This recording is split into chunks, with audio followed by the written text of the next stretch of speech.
இந்த ரெண்டு சின்னம் இருக்குல்லண்ணா விவசாயி நம்ம சின்ன பானை. ஓகே பானைனா ஒரு திருமாவளவன் அவருங்களா? ஆமா திருமாவளவனோடது. விவசாயி அது வந்து இவரு நம்ம நாம் தமிழர் கட்சி. ஆமா சீமானோடது.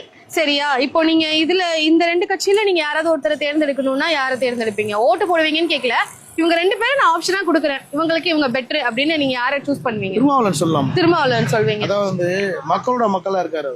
ஓகே. இப்ப இந்த தெரு பாத்தீங்கன்னா, இது ஆலந்தூர்ல பாத்தீங்கன்னா எந்த ஒரு நிகழ்ச்சினாலும் கட்சி சார்ந்தவங்க யார் கூப்பிட்டாலும் அவர் கண்டிப்பா வந்துருவார்.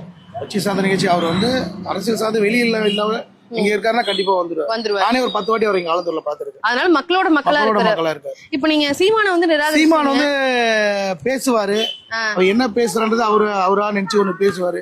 திடீர்னு பிரபாகரனோட பையன்வாரு, திடீர்னு கேட்டாக்கா இவரு நான் தான் வந்து இதுன்னுவாரு அதுன்னுவாரு.